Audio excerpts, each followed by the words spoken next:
La Asociación Perú Opinión presenta.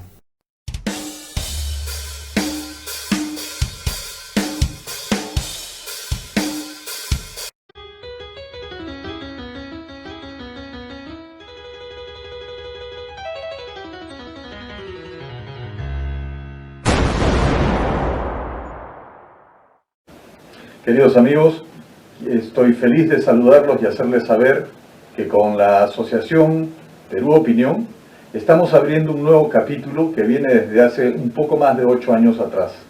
Estamos poniendo al alcance de ustedes un medio informativo, no un medio de prensa, sino un medio informativo, donde todos los peruanos libres van a tener la posibilidad de comunicarse y hacer saber lo que sienten y piensan respecto de la política nacional. Todos tenemos el derecho a expresarnos. Todos tenemos derechos que poco a poco han ido siendo conculcados por la cadena de gobiernos que hemos ido teniendo los últimos 21 años y que nos han ido haciendo retroceder hasta ponernos contra la pared. Quiero que sepan que lo único que van a tener que hacer es ponerse en contacto con nosotros y si desean vamos a grabar su pregunta o su afirmación y si tienen los documentos que testifiquen con veracidad los hechos que están denunciando, los pondremos al aire. Porque tenemos que salir con un medio en que no hayan condicionales, en que a la gente le respetemos el derecho a ser bien informada y que todos sepan qué fue lo que pasó. En los últimos 20 años, ningún mandatario nos ha explicado qué se ha hecho con nuestro dinero. Ningún mandatario nos ha dicho qué es lo que está pasando en el orden de la política nacional. No sabemos qué está sucediendo con las compras que se han venido haciendo durante un año para el tema de la pandemia. Se han gastado más de 31.000 millones y no sabemos qué ha pasado con ellos. No hay más hospitales, no han habido plantas de oxígeno, no han habido mascarillas que fueron comprometidas y sin embargo debemos 31.000 millones con dinero que fue ganado por todos los peruanos en base a nuestro esfuerzo y al deseo de hacer que el Perú sea un mejor país. Recordemos, todos tenemos derechos. El problema es que nadie quiere acordarse que junto con esos derechos también tenemos deberes. Es verdad, mi derecho se acaba cuando empieza el derecho del otro, pero mis deberes no se acaban jamás. Nuestros deberes son para que todo el Perú viva en orden. Y nuestra Constitución, la Constitución del año 93, es precisamente nuestro pacto social. Es la que nos ha mantenido en armonía. Si han habido errores, no ha sido la Constitución, ha sido de las personas que han estado en las instituciones, que han equivocado el camino o que se pusieron de acuerdo con alguien para que el camino fuera equivocado. Nosotros lo que queremos es aportarle a la sociedad peruana para que todos puedan analizar dónde estuvo el error. Todos puedan analizar quién se equivocó. Y les quiero hacer saber, la Constitución del 93 exonera al presidente de la República, me guste o no, de su responsabilidad política. Los responsables son los ministros. El ministro es el responsable de su rubro, de su cadena, de su ramo. Y es el que tiene que firmar los proyectos de ley o las leyes que se dan para que el Perú sea mejor gobernado. Es ese ministro, junto con el presidente del Consejo de Ministros, los que asumen la responsabilidad de sus actos, no el presidente de la República. Nosotros estamos pagando el que en 21 años la gestión en el Perú haya desaparecido.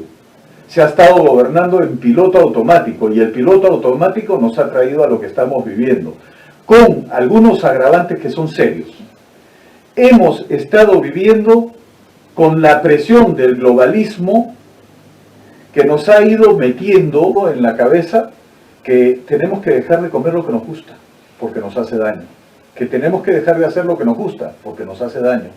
Tenemos que dejar de hacer todo lo que el globalismo manipulado de X personas extrañas al Perú quieren que hagamos. ¿Esto en qué ha resultado? En que estamos encerrados más de 1 año y 8 meses todo el continente en grado extremo en el Perú, nos hacen poner doble mascarilla, una careta de plástico, y ahora nos están saliendo con el tema que si queremos cobrar un cheque, tenemos que presentar nuestro carnet diciendo que ya hemos sido vacunados las 2 veces, destrozando la capacidad de libertad que tiene cada peruano para decidir si quiere vacunarse o no. Eso es inaceptable en una sociedad que dice que vive en democracia y que busca su libertad. Por esa razón, queridos amigos, ahora, desde esta ventana, tendremos voz y opinión todos los que quieran comprometerse con el Perú. Empezaremos teniendo programas una vez a la semana y después iremos llenando nuestro tiempo con la opinión, la información y el apoyo de todos ustedes. Muchas gracias.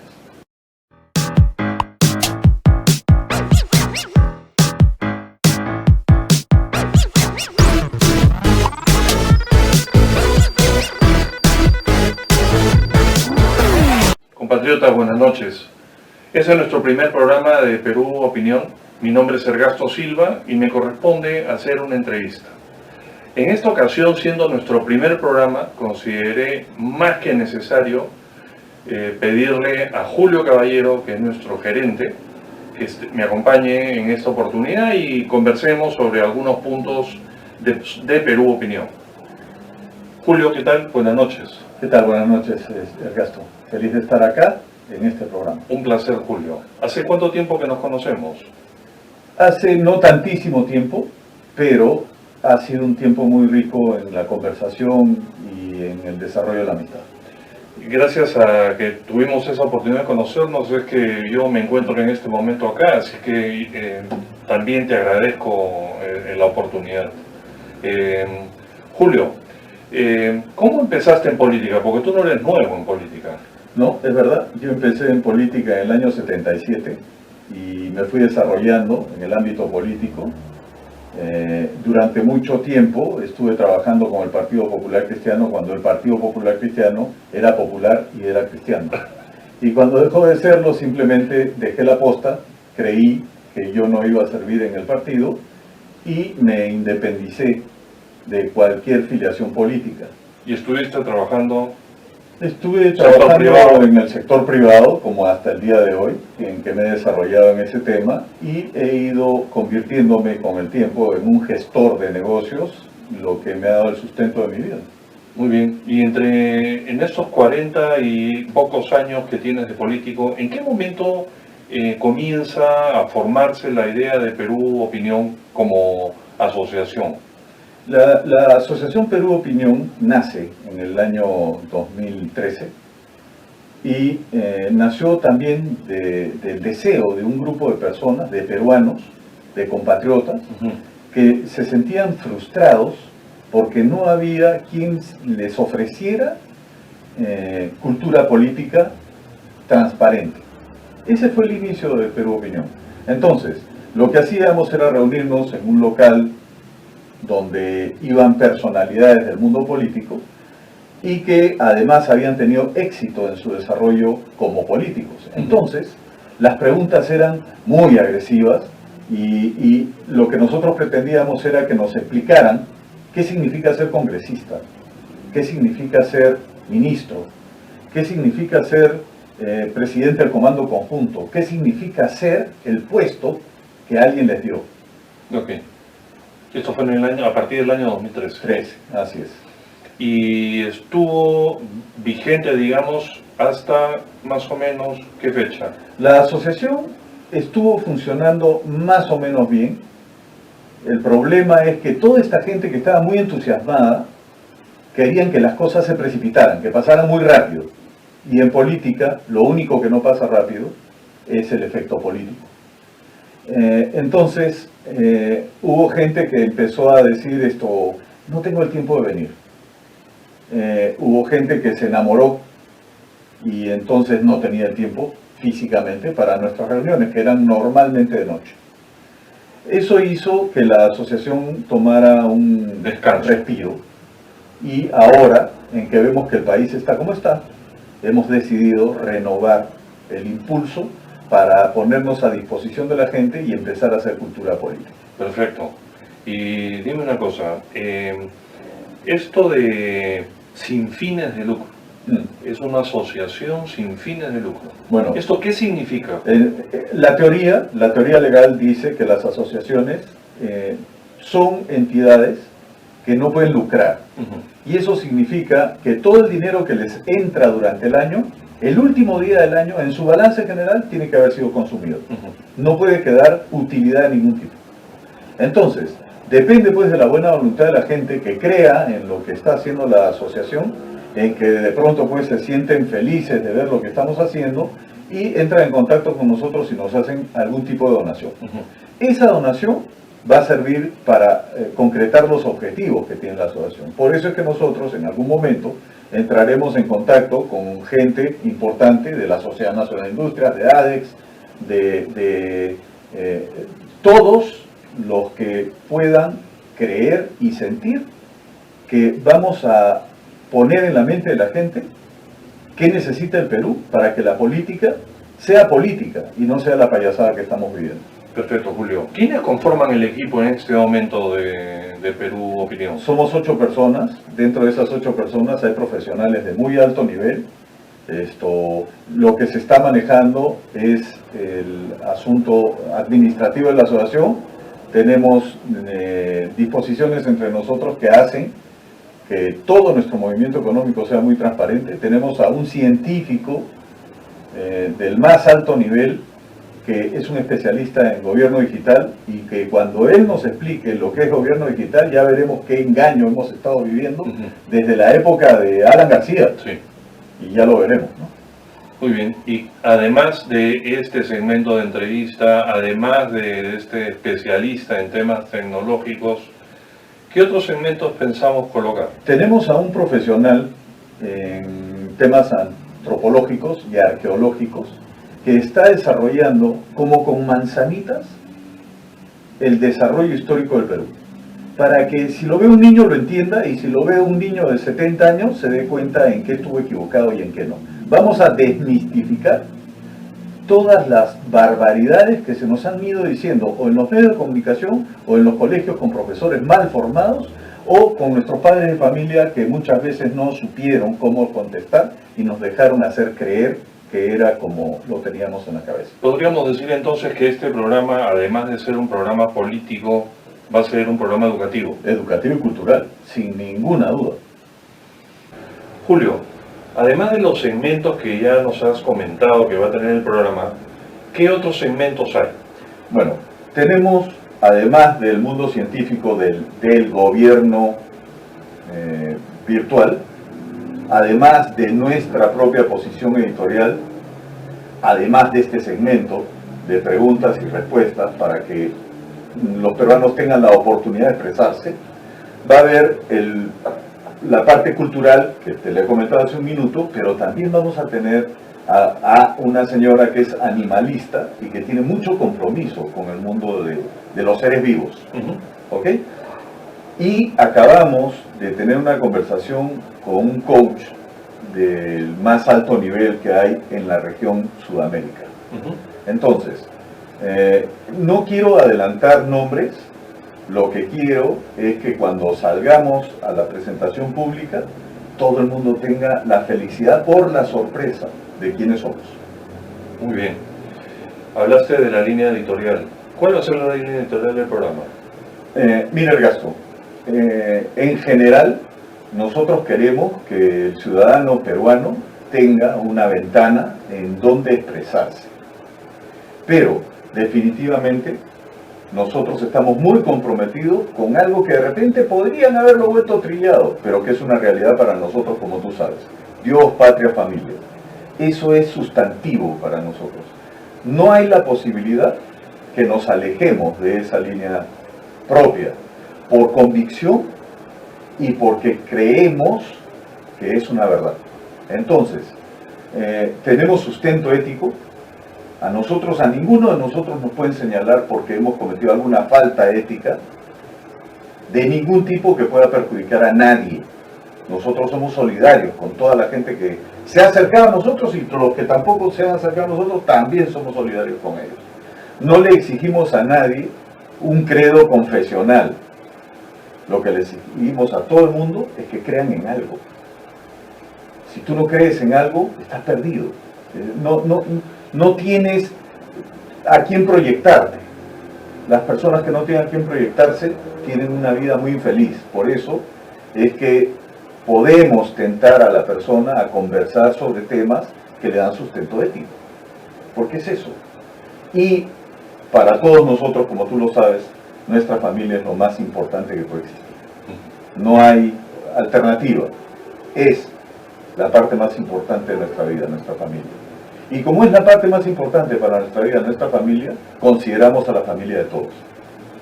Entonces, si lográramos convertirnos en una familia peruana, seríamos un país muy robusto, muy sólido y decidido en el camino al desarrollo. ¿Qué es lo que queremos lograr? Correcto. Y poner un granito de arena para que así sea. Así es. Sustantivo. La palabra me gusta mucho. Sustantivo. La educación del Perú. Sin educación no vamos a lograr nada. Por eso es que estamos en tanto conflicto con el gobierno que tenemos. El gobierno que tenemos no quiere, no sustenta la educación, quiere ideologizarla. Y la ideología en la educación se aleja de la doctrina, y la doctrina es el sustento de cualquier parámetro educativo. Bueno, muy bien, Julio. Yo feliz de estar aquí contigo y esperemos que sea una relación de muchísimo tiempo. Así va a ser, estoy seguro. Me gustaría agregar, Ergasto, que nosotros no le pertenecemos a nadie, nosotros somos nuestros. Y los recursos que tenemos para el desarrollo de la asociación son desarrollados por nosotros mismos. Aquí no hay alguien que pueda venir a decirnos lo que quisiera que dijéramos o lo que quisiera que callemos. No va a pasar eso. Muy bien. Muchísimas gracias. A ti las gracias, Ergasto.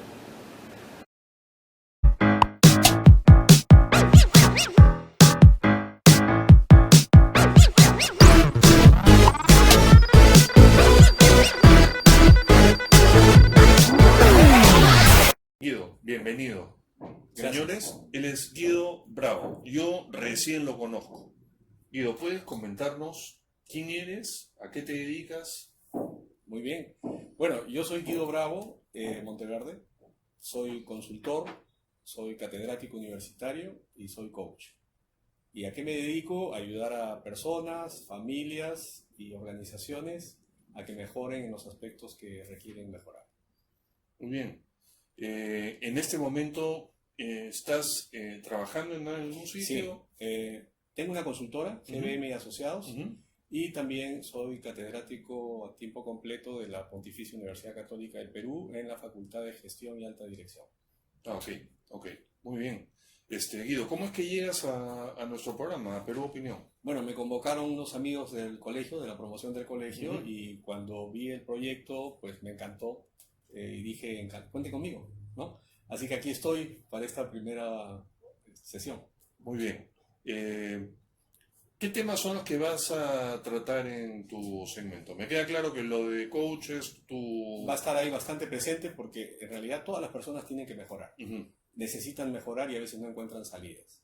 Entonces, en algunas de las reuniones que tengamos, de repente me piden un consejo y actuaré como mentor, diciéndoles lo que pueden hacer en función a investigaciones, estudios o experiencia.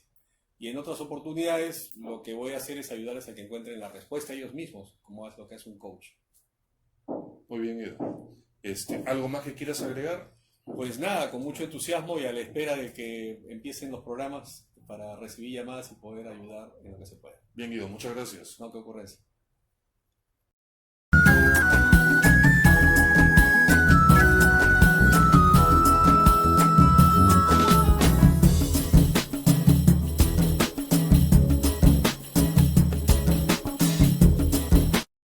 Buen día, queridos amigos. Mi nombre es Cristian y aquí hablaremos acerca de nuestra historia y nuestra cultura.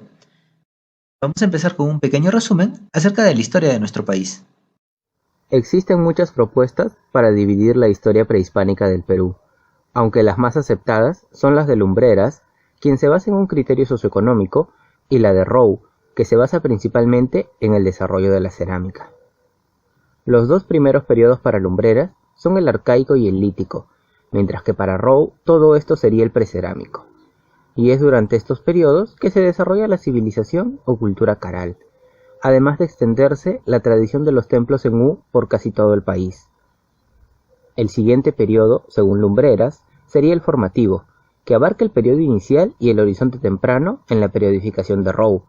Aquí destaca la cultura tutiscainio en Ucayali, la cultura Kotosh en Huánuco y principalmente la cultura Chavín, que se extendió por gran parte del Perú. El siguiente periodo es conocido como intermedio temprano según Row, mientras que para Lumbreras serían los desarrollos regionales, y es aquí donde aparece una gran cantidad de culturas diferentes en todo el territorio peruano, como los Moche, Nazca, Lima, entre otros. Aproximadamente en el siglo VII, muchas culturas peruanas entraron en decadencia debido a cambios climáticos, y es en este momento que surge el Imperio Wari, que según Lumbreras sería el siguiente periodo de la historia peruana. Y aunque Row lo llame Horizonte Medio, ambos describen básicamente el mismo periodo, donde predomina la cultura Wari, aunque también existían otras culturas como Tiahuanaco y Lambayeque. Ya para el siglo X, Wari estaba en decadencia, y empezaría un nuevo periodo, conocido como Intermedio Tardío por Row, en que vuelven a aparecer una gran cantidad de sociedades diferentes, que abarcan pequeñas regiones. Por este motivo, Lumbreras conoce a este periodo como los estados regionales. Y son muchas de estas culturas las que continuaron existiendo durante el periodo incaico, e incluso durante la época colonial, destacando las sociedades cusqueñas que incluso a día de hoy mantienen su cultura, las sociedades chachapoyas, la cultura chancay, el reino chimú, el señorío coyique, entre muchos otros. El último periodo iniciaría en 1438, con el alzamiento de los incas en el Cusco, por lo que Lumbreras lo llama periodo del Imperio Inca, mientras que Row lo conoce como Horizonte Tardío, y es la época de esplendor del Imperio Incaico, que se extendió por gran parte de Sudamérica, abarcando una gran cantidad de culturas, sociedades e idiomas diferentes.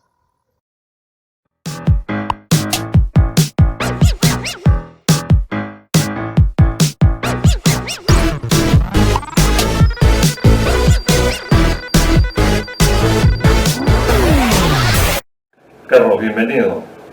Muchas gracias, Ernesto. ¿Quién es Carlos Bermejo? Carlos Bermejo es un especialista en el tema de tecnología, información y comunicaciones. Bueno, en la realidad he tratado de especializarme en casi todo. Eso hace años comprendí que era imposible. Pero bueno, tengo alrededor de unas 20 certificaciones, o sea que sí tengo una buena cantidad de especialidades, por decirlo de alguna manera. ¿Peruano? Sí, claro. Pero no siempre has estado en el Perú. No siempre he estado en Perú, he estado unos años en Estados Unidos, bueno, y desde hace 20 años he viajado continuamente para dictar cursos y también recibir cursos del exterior. ¿Y cómo es que llegas a Perú Opinión, Carlos? Bueno, a Perú Opinión llego a través de, vamos a decir, una comunión de ideas, justo con un gran amigo mío que es Julio Caballero, que es amigo de muchos años, desde la chiquititud, y con el cual pues no nos habíamos visto una cantidad gigantesca de años, pero luego de reencontrarnos encontré que nos complementábamos muy bien, porque él era del mundo de las letras, había hecho un desarrollo gigantesco dentro de ese ambiente, y yo en el mundo de la tecnología también había hecho lo mismo, pero sin embargo concordábamos en nuestra visión tanto del Estado y del desarrollo político de nuestra nación. ¿Qué objetivo tiene tu segmento dentro del programa? ¿De qué temas vas a tratar? Mira, mi principal objetivo es tratar de entregar un poco de luz sobre los temas tecnológicos. Muchos temas tecnológicos se venden como una especie de fantasía media mágica, y un poco quitarles ese misterio que tienen las cosas tecnológicas y hablar de lo que realmente son, y no dejarnos embaucar ni engañar por aquellos que utilizando, vamos a decir, la palabra tecnología nos quieren vender gato por liebre, por decirlo de una manera. La mayoría de las personas no dominamos muy bien el trasfondo de lo que es la tecnología. Sí. Nos limitamos a ver nuestro celular, nuestra computadora y esperamos a que funcionen bien y que hagan lo que queremos que hagan, ¿no? Sí, eso es cierto. Desgraciadamente el campo de la tecnología de información y comunicaciones ahora abarca el quehacer prácticamente humano de todos los días de cada uno de nosotros. Pero un poco que nos estamos dejando nivelar, o vamos a decir, nos estamos dejando fantasear por unas imágenes que no son muy reales y estamos no viendo las cosas en su real dimensión. Esto es, la tecnología es un medio de apoyo, no es una dirección, no es un fin, es un medio. Entonces, nosotros no podemos decir, no, ya, o sea, queremos llegar al modernismo, tenemos que llegar a lo último en tecnología porque eso es lo que debe ser. Eso no funciona así. La tecnología no es el norte. La tecnología es un apoyo para que tú llegues a algún sitio, pero quien marca el norte son normalmente otras disciplinas, por ejemplo, la política, por ejemplo, la economía, por ejemplo, la ingeniería misma. La tecnología es solamente un medio de apoyo y su función principalmente va al tema de la eficiencia. Esto es hacer de que lo que tú haces pues tenga mucho menor costo, mucho menos esfuerzo, sea mucho más fácil y te facilite la vida. Muy bien. En la parte educativa no me cabe la menor duda del valor que va a tener las ideas y los conocimientos que nos vas a brindar en el programa. Sí. Pero teniendo el programa también una parte importante dirigida a la política, ¿cómo se aplica lo tuyo a lo que es el tema político? Es muy interesante porque, ¿qué pasa? Hace años nosotros venimos escuchando este tema del piloto automático, por ejemplo, ¿no? Entonces dicen, no, o sea, la cosa está bien porque efectivamente pusimos en nuestra Constitución el modelo de economía social de mercado y eso efectivamente da, digamos, resultados, pero a pesar de lo desastroso de los últimos gobiernos, la ventaja que hemos tenido, entre comillas, es vamos a decir, el piloto automático. En la realidad, ese piloto automático no puede estar suelto, tiene que tener una dirección, un rumbo. Y lo que vamos a hablar justo de forma muy educativa, muy explícita, es qué dirección debemos tomar empleando la tecnología para llegar a nuestros fines que queremos, que es salir del desarrollo, salir de la pobreza, salir de la miseria y el atraso en el cual está sumido el país. También limar un poco esas divisiones que se han creado y hacer un Estado eficiente, pequeño, eficiente y eficaz. Entonces, haremos una explicación, digamos, en términos sencillos, para que se pueda comprender esto. Y daremos algunas ideas de lo que se tiene que hacer. Sí, claro. Peter Drucker decía, no existen países subdesarrollados, existen países mal gerenciados. El problema del Perú es un problema de gestión, aunque no parezca. Muy bien, Carlos, muchísimas gracias.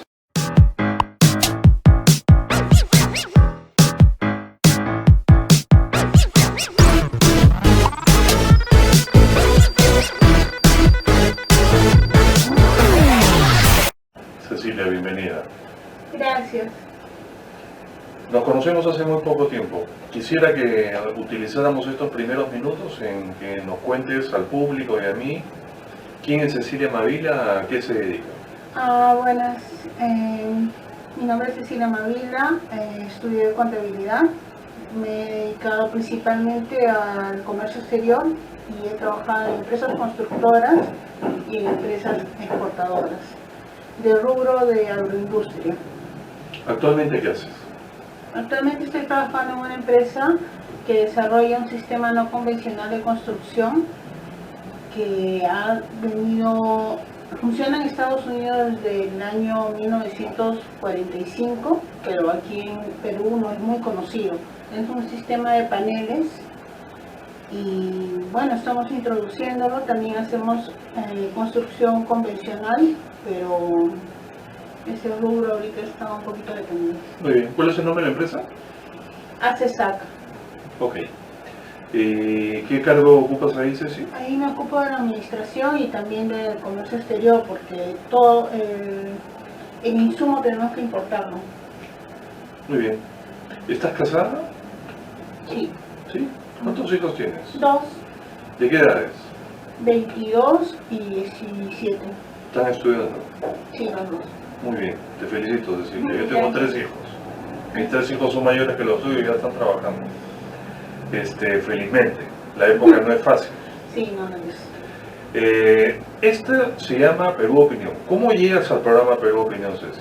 Yo llegué a Perú Opinión porque conocí en Twitter a Julio Caballero y él en ese año él estaba convocando a muchas personas para tratar de hacer un proyecto político. Él quería que todas las personas se informen de lo que es en esencia hacer buena política, porque cuando nosotros estábamos tuiteando en el 2013, toda la gente decía en Twitter la política es corrupta, la política es perversa, la política es cochina, y bueno, el principio no es ese, ¿no? Eso no es correcto. La política es buena. Nosotros estudiamos política en el colegio y ni nos damos cuenta. Todos los cursos de historia narran eventos políticos, pero son los operadores los que deben mejorar. Claro, las personas que han ejercido la política le han dado una mala reputación a la Así política. es. Ok, Ceci, dime, ¿qué temas vas a abordar en tu segmento? Yo voy a ayudar a esta asociación tocando temas diversos, por eso mi espacio se va a llamar Collage. Voy a hablar de temas de animales, voy a hablar de temas de política, voy a comentar noticias ahora con el tema de la pandemia. Entonces voy a agarrar un poquito de todo, porque muchas veces en los canales de televisión no salen noticias que sí vemos en Twitter. Entonces, por medio de este medio de difusión, vamos a poder tocar todos esos temas que en Twitter muchas veces, por no tener cuenta, la gente no los conoce. Muy bien. Cecilia, muchísimas gracias. Gracias.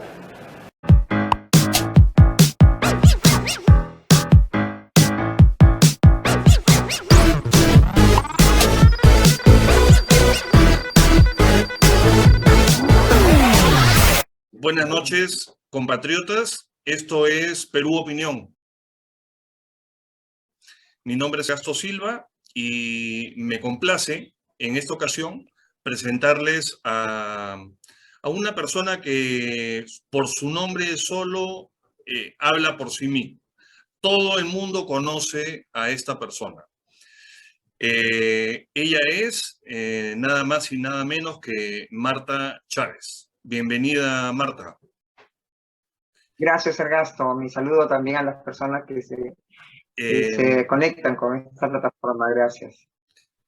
Bueno, antes de entrar a los temas que vamos a tratar, yo quería comentarle a la gente que nos ve un poquito de quién es Marta Chávez. Yo encontré con una simple búsqueda en Google, encontré que Marta es del Callao, nació un 12 de enero en Bellavista, ella es del Callao, o sea, el recio Callao, ¿no?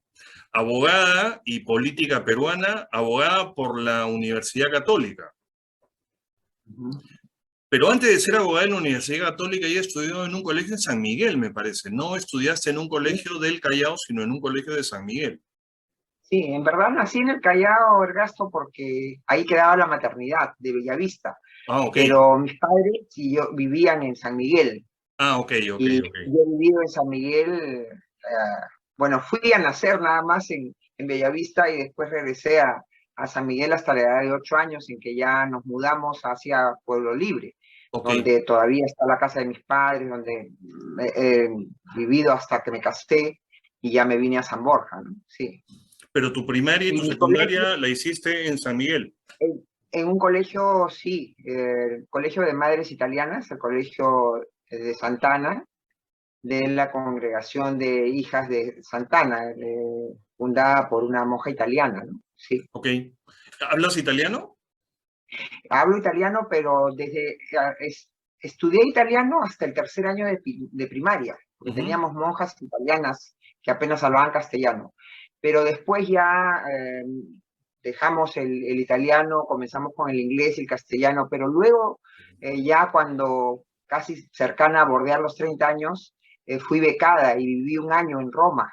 Hice un stage en Derecho Internacional Económico, en Derecho Comunitario Europeo, y ahí aprendí italiano. O sea, y aprendí a querer a Italia, es mi otro corazón, ¿no? Porque en realidad lo que se conoce, y llegué a conocer Italia y a su gente, y sí, hablo italiano. Lo aprendí así, por necesidad, ¿no? Sí. Bueno, Marta ha sido congresista de la República 5 periodos. Fue congresista constituyente entre el año 92 y el año 95. Tu primer año como congresista fue como congresista constituyente. Sí, del año 92, fines hasta el 95. En realidad, tengo 6 periodos. Lo que pasa es que son periodos, hay 2 periodos que son muy cortos, ¿no? El periodo del 2000 a 2001 y el 2020 a 2021. Sí, lo percibí cuando lo estaba leyendo. Sí, hay esos 2 periodos cortitos, ¿no? Pero es continuo, o sea, arrancaste en el 92 y no paraste hasta... No, paré el 2006 porque fui candidata a la presidencia. Ah, ¿verdad? Sí, entonces, es verdad. Un candidato a la presidencia no puede postular al Congreso, si no hubiera estado en el Congreso. Es verdad, pero sí. Fuiste, entre otras cosas, la primera mujer en asumir la presidencia del Congreso en el año 95. A mucha honra, exactamente, sí. Muchos proyectos de ley se concretaron, otros no. ¿Alguno que recuerdes en especial que te haya dado más satisfacción? Sí, bueno, la propia Constitución, porque yo participé y era un trabajo intensísimo.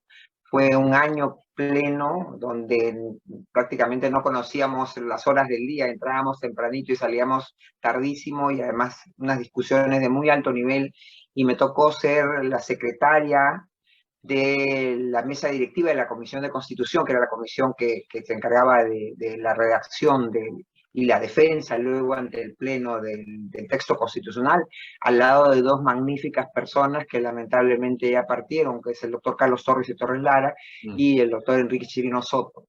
Yo fui secretaria relatora en esa comisión y bueno, participé muy activamente. Creo que ese es el trabajo más importante. Luego, sin duda, ya he trabajado en el desarrollo de las leyes electorales.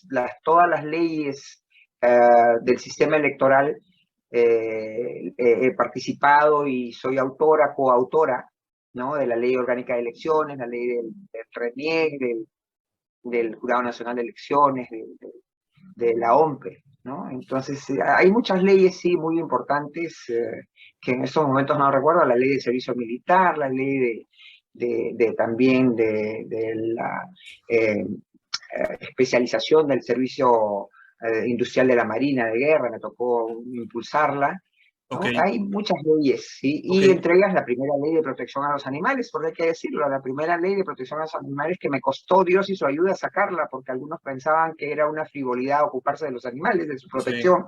Sí. Bueno, ¿y algún proyecto de ley que no se haya concretado y que te haya generado más frustración? No, frustración no tanto, porque entiendo, cuando en los 90 teníamos mayoría, y entonces también yo sabía que si presentaba un proyecto, más allá de cualquier dificultad o demora, al final terminábamos aprobándolo. Pero ya cuando he estado en congresos donde no teníamos mayoría, ya presentaba los proyectos sabiendo de que de repente no me los iban a aprobar. Y hay varios que se han quedado en el tintero, varios, Pero alguno que consideres especialmente importante, que se haya quedado. Eh, bueno, hay varias normas en materia laboral, en materia previsional también. Ah, en estos momentos son varias las Ok. normas y recientemente también en materia previsional, por ejemplo, esto de permitir que las personas puedan mantener su pensión, no necesariamente que vean eliminada su pensión ante el Estado y que puedan retirar su tiempo, sino que a las personas que tienen ya más de 15 años se les permita llegar a los 20 cotizando con cargo incluso a los intereses de la actualización de sus aportaciones, ¿no? Hay varios temas así que se han quedado pues en el tintero, y otro espero que se retome, aprovecho Ergasto, la comisión investigadora para investigar este acuerdo de colaboración eficaz con Odebrecht. Lo presenté el año pasado, y lamentablemente con toda la turbulencia que hubo, pero creo que ahí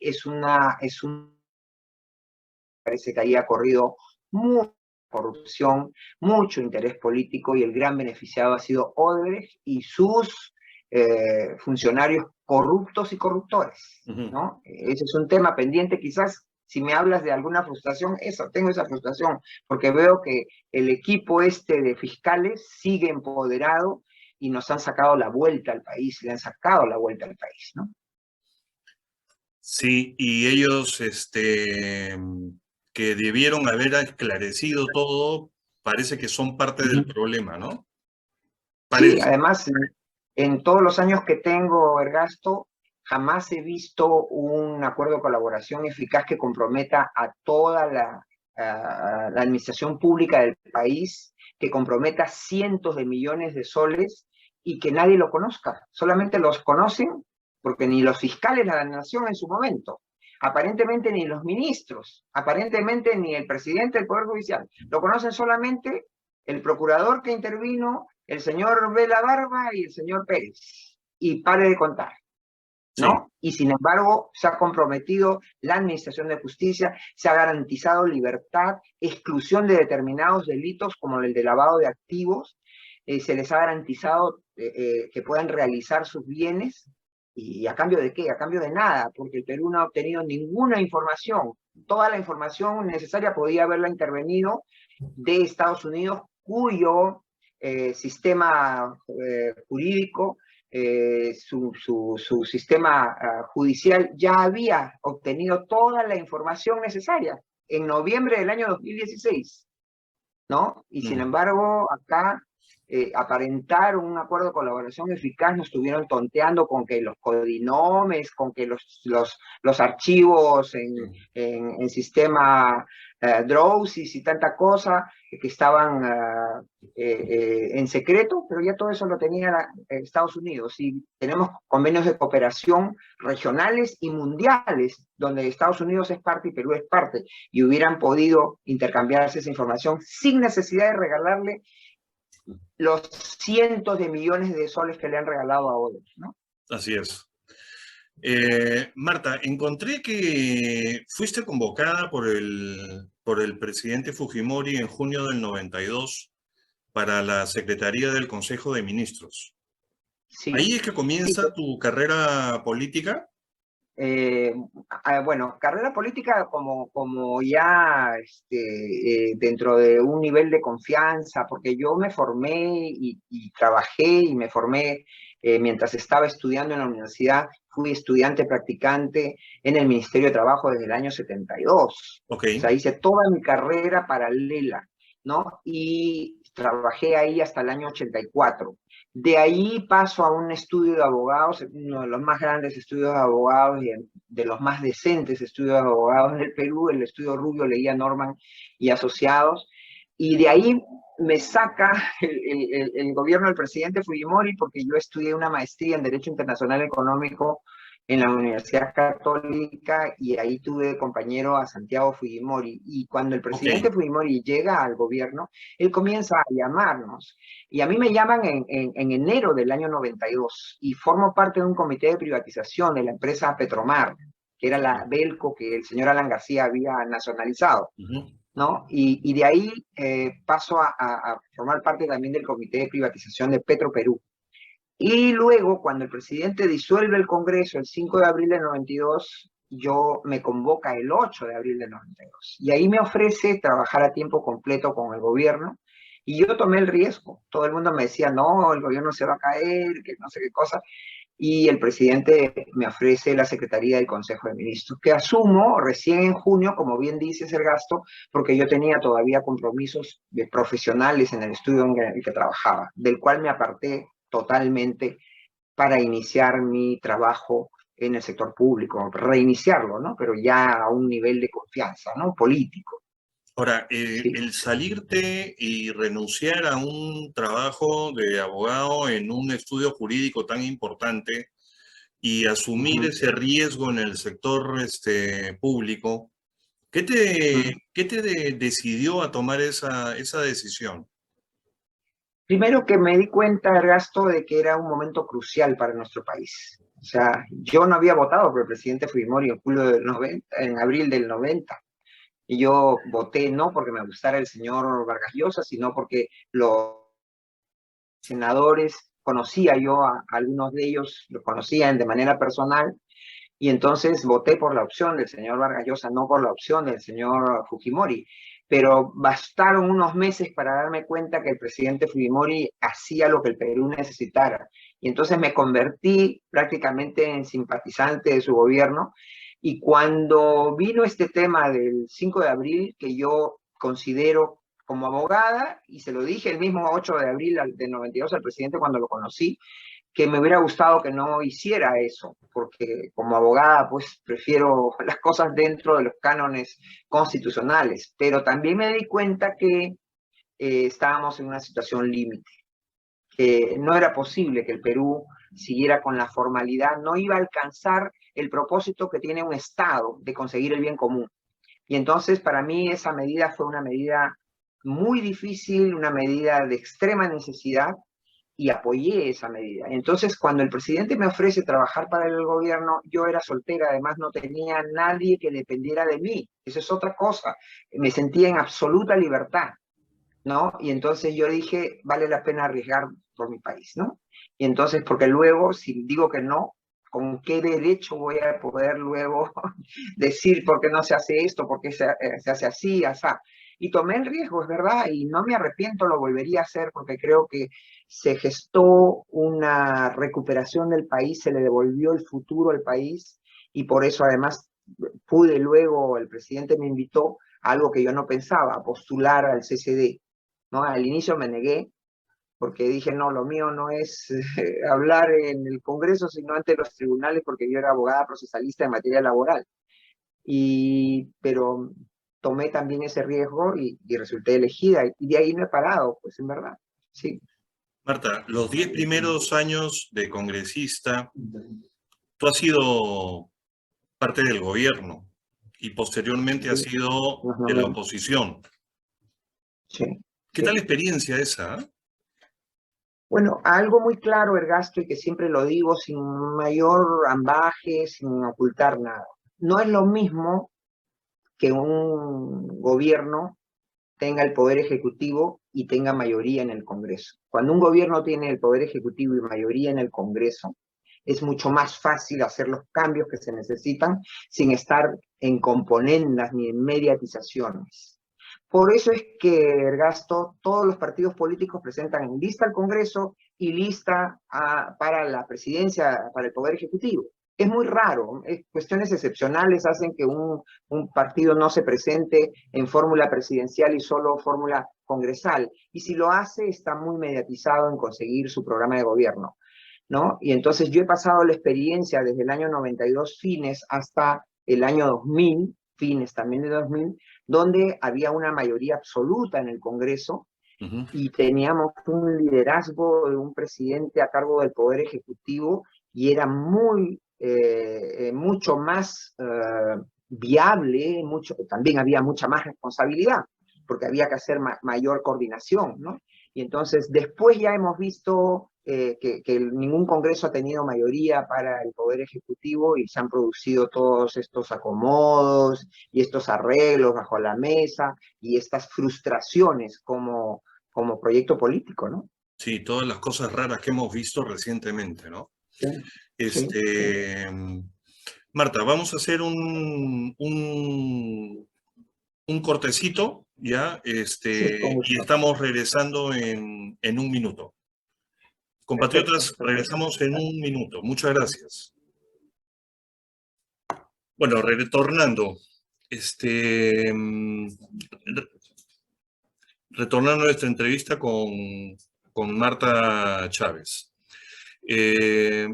Marta, hace el día de ayer, creo, sí, el día de ayer falleció la señora Susana Iguchi, ex primera dama.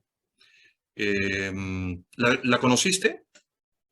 Sí, la conocí y tuve ocasión en el año 92 mismo, en el año 94, y luego en los últimos años de tener una relación mucho más cercana, no permanente, pero muy fraterna, muy amical.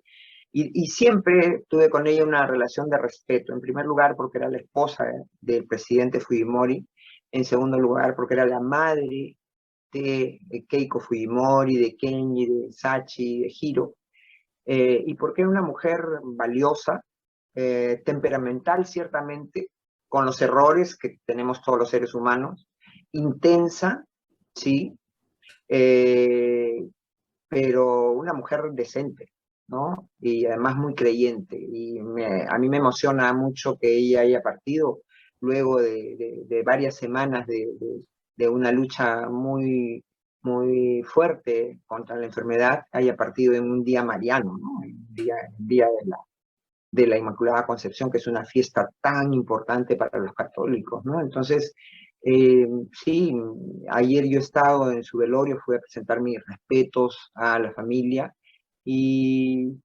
estoy segura que ella estará en la gracia de Dios, gozando de la gracia de Dios.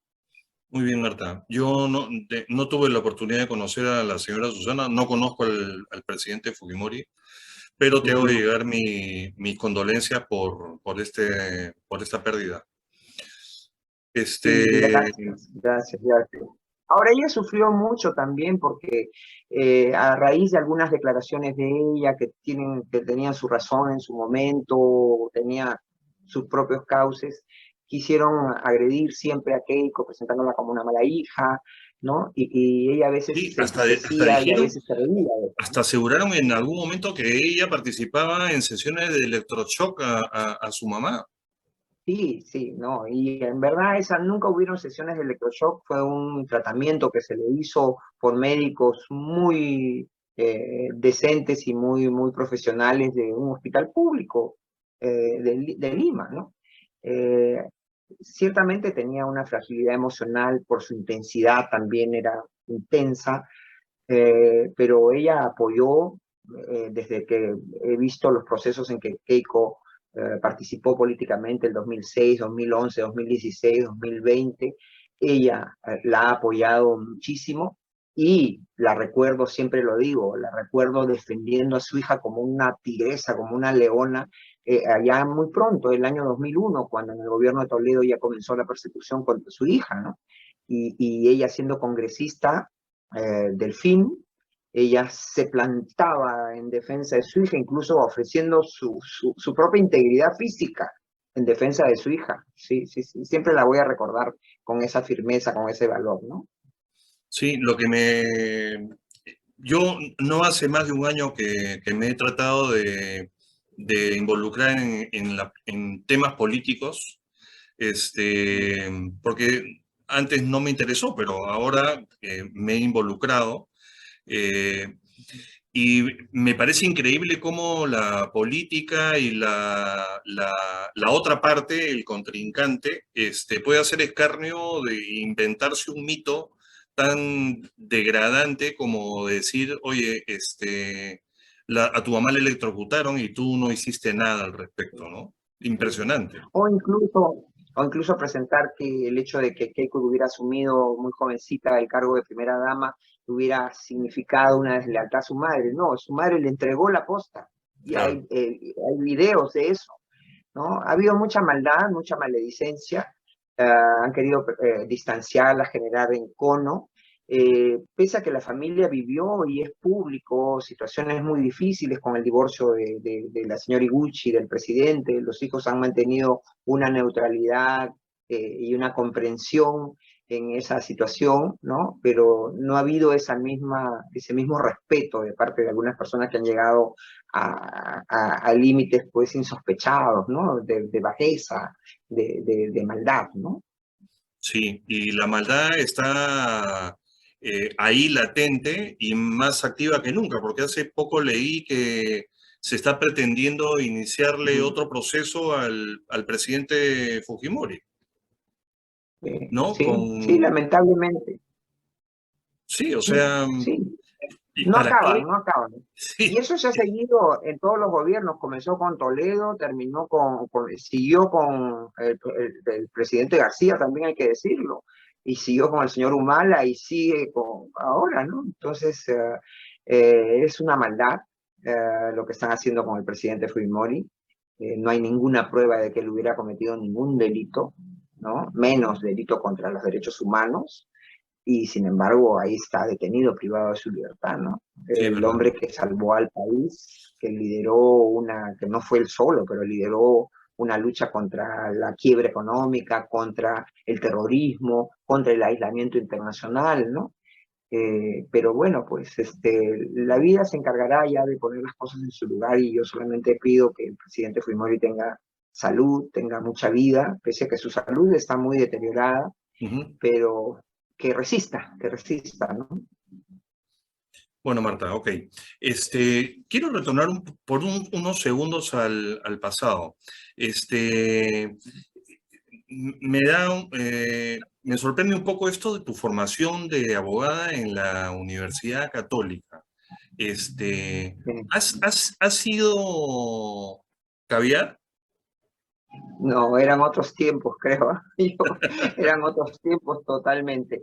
Y yo, Pero ojo, y había activismo político en mi tiempo. Yo entré en pleno gobierno militar y había bastante activismo político. Había la derecha, porque había una derecha muy fuerte, sobre todo en Derecho, en la Universidad Católica, y había izquierda. Yo quizás por extracción social más me pegué y por amistad, porque vinieron 3 amigos arequipeños de izquierda, y bueno, mi cultura es arequipa, mi familia es arequipeña, mi familia, hasta mi lengua creo que es arequipeña, porque en Arequipa se usan expresiones muy típicas, incluso algunas de origen quechua. Okay. Mi comida, mi música, mis padres eran arequipeños, mis abuelos, mis bisabuelos, se encargaron de llevarnos todos los veranos a pasar los 3 meses de verano en la playa, en la chacra, porque son ellos de la costa, ¿no? De la provincia de Islay, del Valle de Tambo.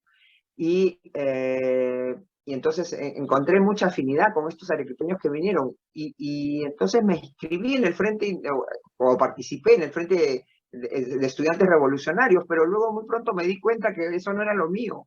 Yo soy creyente, yo creo en la solidaridad por una cuestión además moral y por una cuestión de amor al prójimo, ¿no? Y entonces al año ya salí chutando de ahí, pero tenía unos profesores magníficos que además nos enseñaban a pensar jurídicamente, jamás nos orientaron y nos dieron estos sesgos ideológicos, políticos, que ahora veo que se dan, ¿no? Lamentablemente. Y tenía unos profesores pues que no tenían maestría ni doctorado, como ahora se exige, ¿no? Y algunos que tienen maestría y doctorado, sin embargo, no saben ni el ABC, pero teníamos pues profesores, me ha enseñado el doctor Raúl Ferrero Rebagliati, me enseñó el doctor Cornejo Chávez, me enseñó el doctor Arce Murúa, me enseñó el doctor Jorge Avendaño, el doctor, bueno, no, de Belaunde, inclusive muy jóvenes, el doctor García Belaunde, jóvenes pero con una capacidad intelectual enorme, ¿no? Lamentablemente a veces me doy cuenta de mi pobre universidad, por lo menos en Derecho y en otras facultades, no es lo que la universidad que yo viví, ¿no? Donde me enseñaron a pensar con libertad, con responsabilidad, sin sesgo alguno, ¿no? Muy bien, Muy bien, Marta. Este, vamos a ver, acá me ha pasado una pregunta y me dicen que realmente no viene mucho a lo que hemos estado conversando, pero me están preguntando en Fuerza Popular, ¿cómo fue que ingresó Salaverry a Fuerza Popular? Bueno, Como yo ingresa digo, cualquier persona, supongo. claro, yo lo advertí, me lo advirtieron porque yo por temas de la marinera frecuentaba mucho más antes Trujillo, y gente me advertía, cuidado que esta persona está queriendo acercarse a ustedes, y esta persona es así, asá, no es recomendable. Y yo lo advertí, pero lo cierto es que a veces las personas también tienen derecho a cambiar, tienen, no sé, Así dicen, y al así final, dicen. además, quien confía no yerra. Creo que el que es astuto y engaña, ese es el que debe cargar con la culpa, ¿no? Lo cierto es que este señor entró como un infiltrado, me parece, entró a querer destruir y pretendió destruir desde dentro y desde el Congreso, porque lamentablemente fue tan astuto que logró que le dieran esa posición tan grande como la de presidente del Congreso, ¿no? En un Sí, Congreso en que Fuerza Popular tenía una mayoría absoluta. Y entonces ya lo hemos visto, pues luego dónde derivó, ¿no? Ya hemos visto además que durante su propia gestión en el Congreso ya era aliado del señor Vizcarra y aliado de todos los que podían dañar a Fuerza Popular, ¿no? Entonces, y al país. Bueno, ahí está, ¿no? Ahí está. Pero yo pienso que son los errores, pues, de confiar en las personas, ¿sí? sí. Tú sabes que cuando me fui a inscribir me fui a inscribir al partido de Fuerza Popular, y lo digo en esta tribuna, seguramente que me van a criticar algunos, Sacar. otros no, pero me fui a inscribir apenas se terminó el cierre obligatorio que tuvimos el año pasado, por la pandemia. Ya, Apenas nos dieron autorización para salir a la calle, fui ya, al Paseo Colón y sin ya, ningún problema me inscribí. Una cosa que me sí, claro. sorprendió es Ujú. que, aparte de llenar unos formularios, Sí. o sea, yo ya estaba casi automáticamente inscrito, no me hicieron ningún filtro, no verificaron nada. Yo puedo Ujú. ser un deudor de varios millones de dólares y haber estafado de repente a alguien, Ya, pero en ese ya. momento no Pues, salía nada y no se veía nada.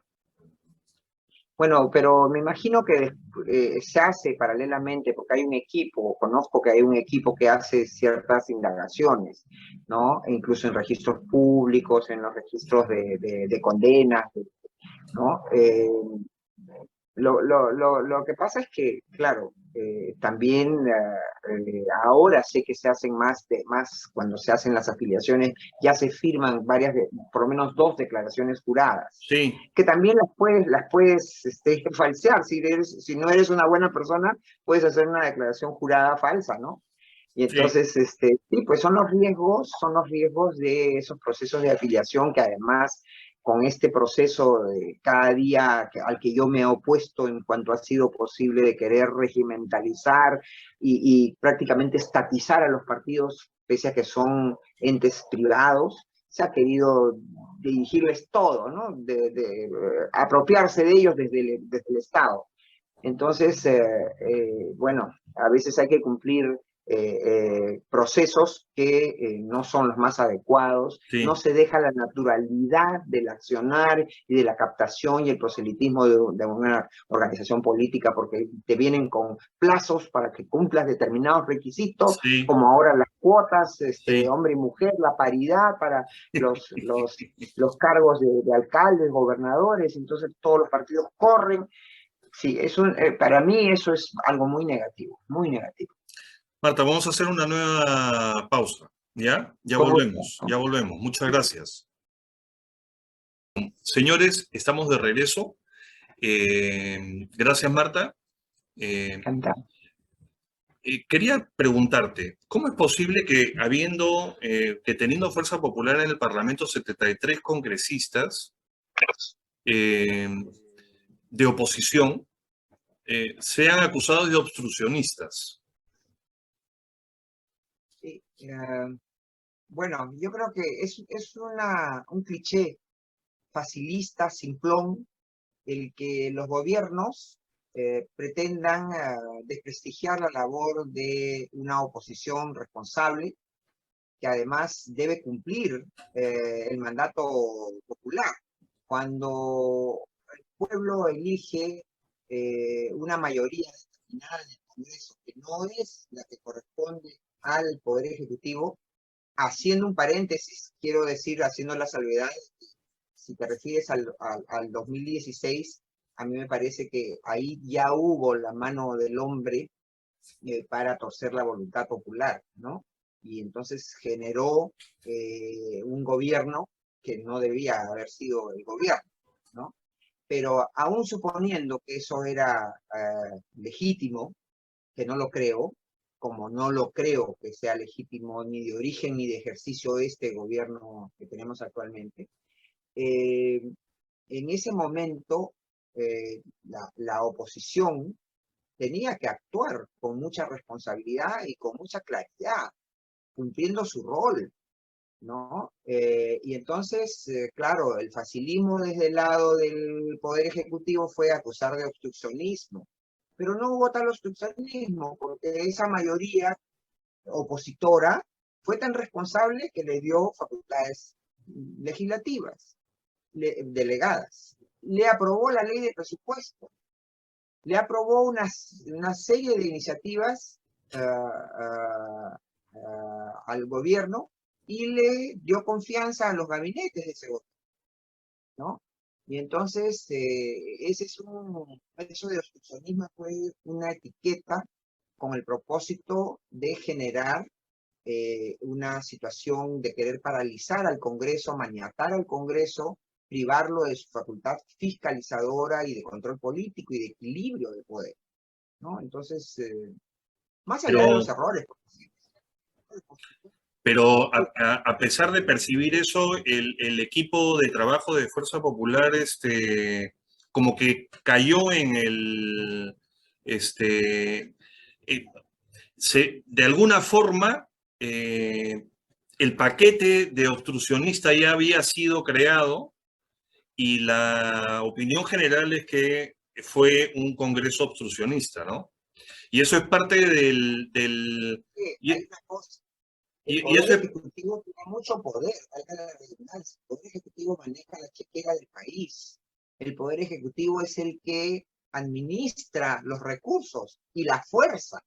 Y entonces, lamentablemente, el Poder Ejecutivo compró, y hemos visto, prensa pagada, troles, se crearon nidos de troles que ahora están descubriéndose los nombres de las personas, ¿no? Y ya desde el tiempo del señor Humala y en el tiempo del señor Kuczynski, más aún en el gobierno del señor Vizcarra, ¿no? Entonces, se ha destinado dinero para generar en la opinión pública una opinión negativa del Congreso. Entonces, yo creo que hay que tener en cuenta todo eso, ¿no? Entonces, son cosas que tienen que tenerse claras, pero yo creo que una mayoría así tan clara en el Congreso de la República, más allá de ser un indicio de que la voluntad popular iba en sentido distinto a lo que luego fue el resultado, claro, pudo hacer mucho más cosas, ¿cierto? Sí. ¿No? Pero cumplió su rol responsable. No me van a decir que el señor Kuczynski renuncia porque lo hostigaba el Congreso, renuncia por cuestiones de corrupción, claro, que lo vinculaban a él con actos de corrupción muy graves. Es verdad, es verdad.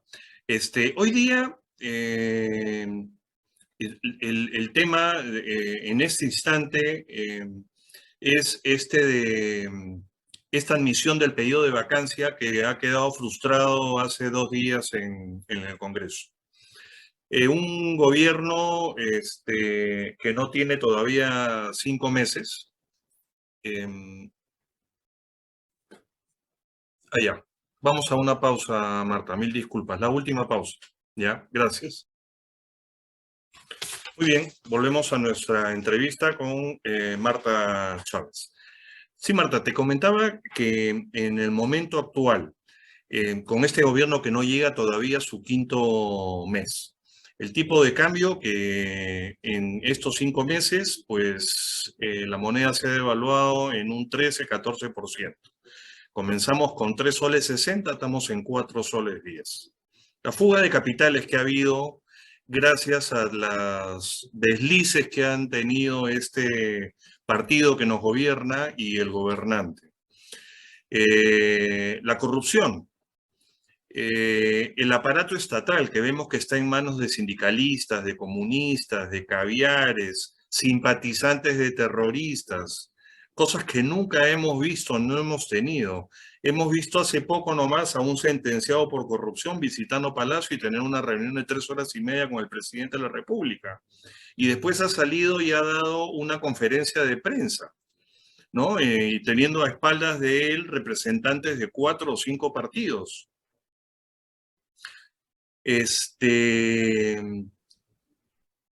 ¿Por qué? Bueno, hoy día leí que Roberto Quiabra, que es parte del Congreso actual, es congresista actual, por un partido, por el partido de Acuña, creo que es invitado de APP, decir que el problema no es el Congreso, es el presidente Castillo. Claro, el presidente Castillo es un problema y sus decisiones en estos 5 meses han sido un gran problema.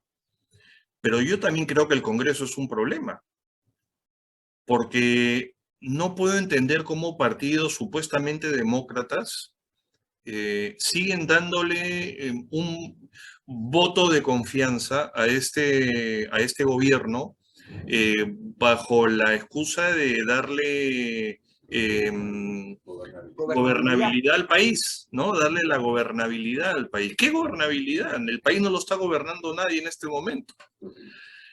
¿Qué opinión te merece esto, Marta? Y bueno, es lamentable, siempre lo he dicho en estos meses, estamos en una hora dificilísima como nunca esperé que pudiéramos estar, tan grave como cuando nos asolaba el terrorismo, el narcotráfico vinculado al terrorismo, la hiperinflación, la devaluación, el aislamiento económico, la quiebra de nuestra economía, ¿no? Todo eso lo revirtió el gobierno del presidente Fujimori, sin embargo hemos retrocedido. Me parece impensable y me parece que además es evidencia de fraude el hecho que poblaciones que han sufrido del terrorismo, como Ayacucho, Huancavelica, una alternativa marxista, leninista, maoísta y cercana al pensamiento Gonzalo, porque, como bien lo has dicho, están vinculados a través del CONARE, ¿no? Y entonces, para mí no es sorprendente que suceda tanta inmoralidad, ministros que se dedican a hacer componendas afectivas, entre comillas, con proveedoras que consiguen las cosas según cuán más floja sea la falda o los calzones, ¿no? Tenemos un presidente que se burla de la transparencia, ¿no? Y se despacha así como lo hemos visto en las imágenes, ¿no? Todo cabizbajo, un poco más se ponía una capucha, ¿no? Un presidente que además se disfraza, porque es evidente que él se disfraza, ese sombrero supuestamente de ronderos chotanos, cuando nunca ha sido rondero, que lo usa hasta en la mesa en ceremonias oficiales, cosa que no hacen los campesinos. Yo tengo familia agricultora y he visto también campesinos y ellos se sacan el sombrero antes de entrar a un lugar cerrado, se lavan, se limpian, ¿no? Entonces, tenemos una descomposición de carácter moral enorme, no les importa nada, hasta ya se ha atrevido el señor Castillo porque estaba amenazado y se decía que deben haber videos, como creo que deben haber videos, audios, ¿no? Ya sale a decir que estaba haciendo una chanchita, o sea, ahora la coima le llaman chanchita. Sí, ahora son chanchitas. Sí, tremenda chanchada, digo yo. ¿no? Entonces, estamos en una situación muy, muy grave. No es una situación que podamos pasar por alto. Y a mí me sorprende, y por eso he dicho, 80 personas, los 76 que se negaron, más 4 que se abstuvieron, son individuos que han traicionado la voluntad popular, que han traicionado el futuro del país, se han acomodado. Y porque creen, claro, algunos dicen es que si hay nuevas elecciones presidenciales, tiene que haber nuevas elecciones congresales, no es así. Pero aun cuando fuera así, esta gente está protegiendo su trabajo de unos pocos meses porque el Perú no tiene un futuro provisorio, ¿no? No. No somos un país como Venezuela que puede agonizar eternamente porque tiene el petróleo, ¿no? Somos un país que ha tenido terrorismo, somos un país cuya economía es frágil. Y entonces yo creo que hay mucha incompetencia, y sí, te doy la razón, el Congreso también es un problema, ¿no? El Son Congreso es solo un gran algunas problema. bancadas que salvan el honor de ese Congreso, pero ¿Quién- las quién- quién- demás se acomodan. Me queda clarísimo el desempeño que ha tenido Fuerza Popular en esa votación, porque en grupo votaron en favor de este pedido de admisión. Pero me resulta inexplicable que Acción Popular y los otros partidos tan tibios, ¿no? Tan tibios. No, algunos tienen negocios, ya por ahí leí hoy día que eso tiene que investigarse, ¿no? Que el ministro de Salud, este cuestionado, calentón ministro de Salud, habría alquilado locales de la universidad del señor Acuña, de las universidades del señor Acuña, porque tiene varias, ¿no? Como centros de vacunación, por un monto de 1 millón de soles al mes. O sea, esa es la razón, Claro, hay intereses. entonces eso me parece que tiene que investigarse y tiene que ponerse así bajo el conocimiento de todos, bajo la lupa, ¿no? Hablando un poquito de Fuerza Popular, Marta, a mí me causó un poco de desazón ver que nos sacaron la mugre en la provincia a la hora de votar. Y es porque no hemos tenido personería, básicamente no hemos tenido presencia en las mesas de votación. ¿Cómo un partido tan importante, ¿no? Y que tenía que haber desempeñado un rol más cuidadoso? Las elecciones vienen y en las dos rondas no hay personería. En el sur no hemos tenido casi personeros, no hemos sido capaces de ponernos de acuerdo con los otros partidos en la primera vuelta para tener siquiera la presencia de una persona de cualquiera de los partidos de derecha, y nos han sacado la mugre. ¿Qué opinión te merece eso, Marta? Sí, es decididamente un problema, ¿no? Siempre he dicho que lo que pasa es que se ha tergiversado un poco la labor del personero. Ahora es un personero pagado. Siempre yo he pedido que se genere una mística en los simpatizantes, en los militantes de las organizaciones políticas para que ellos donen su día. No esperen que les den refrigerio ni pasaje, nada. Que donen su día pensando que están donando, haciendo un aporte a una opción política al país al final. Pero también es cierto, Ergasto, que en algunos lugares donde ha predominado la amenaza, donde ha habido lugares donde no era posible entrar los personeros, incluso han amenazado a las personas que querían ingresar, ¿no? Como personeros, y ha habido un carrusel de sustitución de actas electorales. Hay Claro. casos clarísimos, Ergasto, en Cusco mismo, donde en primera vuelta los partidos llamados de derecha o los que no son de izquierda han tenido como 70 votos. Y en la segunda vuelta, todos esos 70 votos se han ido con el PROSOR. Imposible, pues, imposible. No, pero de haber tenido un personero en esa mesa, Sí. habríamos tenido el acta y habríamos podido pelearla un poco más. Si no tenemos el acta, Hemos tenido actas donde se prueba, por ejemplo, que hay la firma en una mesa de Cajamarca es la misma letra de la mesa de Cusco, ¿no? Se ha tenido acceso a las actas, ¿no? Y se ha podido comparar, pero eso no le ha importado al Jurado Nacional de Elecciones. No le ha importado al Jurado Nacional de Elecciones. No. Y muchas veces han hostigado también a los personeros, inclusive en algunos sitios no les han permitido acceso, ¿no? Ha habido todo una maraña de irregularidades que al final, pero cierto, no excluyen el tremendo problema que hay de no contar con un equipo fuerte de personeros bien preparado, que sepa que si no lo dejan ingresar, tiene que protestar, tiene que llamar por teléfono, tiene que grabar, ¿no? Y hacer la denuncia, ¿no? Pero en algunos pueblos, pues, el control social de ciertas organizaciones es muy fuerte, la amenaza es muy fuerte. Inclusive ha habido miembros de mesa que se han abstenido de ir a votar porque han sido amenazados, y posiblemente también algunos han sido aceitados, ¿no? Y han sido reemplazados por miembros del partido del señor Cerrón, ¿no? Sí. Bueno, de cara al futuro, Marta, de cara al futuro de Fuerza Popular, en estas últimas elecciones, en la primera vuelta, Fuerza Popular obtuvo menos del 15% de los votos, ¿no es cierto? En la primera vuelta.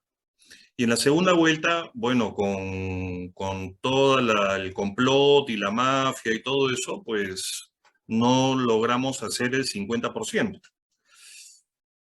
¿Qué tiene que hacer Fuerza Popular en los próximos procesos electorales para jalar más votación? ¿Qué cambios debe hacer? Bueno, yo creo que lo primero que hay que apostar es a que la gente se interese más en conocer y acercarse a la política con responsabilidad. Que la gente entienda que hay que hacer una campaña de docencia ciudadana, política. Que la gente entienda que tiene un poder muy grande al ejercer su voto, que no es una cuestión menor. Y que compare. Yo no tengo ninguna duda que Keiko ha sido la mejor candidata en los últimos 3 procesos electorales. Y no entiendo cómo así, o sea, ha tenido mucho más solvencia, ha demostrado mucho mayor preparación, mucho mayor interés, mucha mayor responsabilidad. Sin embargo, otras personas obtienen votos así porque hay gente que va en la cola y pregunta, ¿y tú por qué no vas a votar? ¿Y por qué? Ay, no, entonces, hoy no, ella así es así. Y había una campaña anti enorme, ¿no? Y con muchos recursos. Entonces, yo creo que una parte importante es hacer que la gente, y yo creo que ya eso comenzó, ya la gente se ha dado cuenta que pierde mucho cuando deja que otros tomen decisiones por ella, ¿no? Que ya se les ha caído la venda a muchos respecto de los que hablan, pues, pueblo, de la mujer, y qué sé yo, y son los principales violadores de los derechos del pueblo y de la mujer, ¿no? Es verdad. Entonces, yo creo que una parte importante es que se haga docencia política, ¿no? Ahora, también buscar los mejores cuadros, ciertamente, pero como decía mi maestro, el doctor Joaquín Leguía, y que lo traigo un poco, lo transporto al tema político, pero lo aplicamos en el tema jurídico cuando íbamos a los tribunales, ¿no? Para un juicio ganar, razón has de tener, saberle explicar y que te la quieran dar, ¿no? Entonces, creo que tenemos la razón, tenemos un proyecto político que es el mejor y está aprobado. Fuerza Popular y el Fujimorismo, como representante del Fujimorismo, tiene una experiencia de gobierno exitosa, ¿no? Tiene una ideología plasmada en la Constitución, ¿no? Y tiene magníficos cuadros. Entonces, ¿por qué no, a pesar de participar y querer explicarse, no le dan la razón, ¿no? Porque se entrecruzan una serie de razones, ¿no? Que al final terminan perjudicando a los propios pobladores, al propio país, ¿no? Entonces, sí hay una labor de capacitación y de mensaje que tiene que dar el partido súper ardua porque hay mucho desconocimiento. El peruano en temas de política reacciona de forma explosiva, pero después se olvida, ¿no? Y las cosas y los chantajes y las trampas que vemos se olvidan. Los delincuentes hoy son delincuentes y mañana ya dejaron de serlo y son candidatos y la gente no recuerda lo que pasó, ¿no? No, por ejemplo, Ergasto, hasta hacia la propia iglesia, a los propios pastores, al propio arzobispo, le da lo mismo que tengamos una presidenta del Consejo de Ministros que sea una manifiesta y clara activista en favor del aborto. O sea, si a ese nivel les da lo mismo Chana que Juana, entonces, ¿qué podemos esperar? ¿No? Claro. Yo me sorprendo cuando el arzobispo felicita, se reúne con la presidenta del Consejo de Ministros, que es una clarísima defensora del aborto. Sí. Seguro que van a querer impulsar acá el aborto. Sí. ¿No? ¿Les parece eso? ¿No hay una sola palabra? ¿No? Entonces, pues, hay muchas cosas que componer del gasto. Sí, Marta. Marta, muchísimas gracias por la paciencia que has tenido conmigo y con todo el equipo de Perú Opinión. Será hasta una nueva oportunidad que espero que sea pronto, porque ha sido divertido conversar contigo. Con gusto, Ernesto, gracias. Un saludo afectuoso a quienes están conectados en la plataforma y a todo el equipo que está detrás tuyo. Gracias. Gracias, Marta.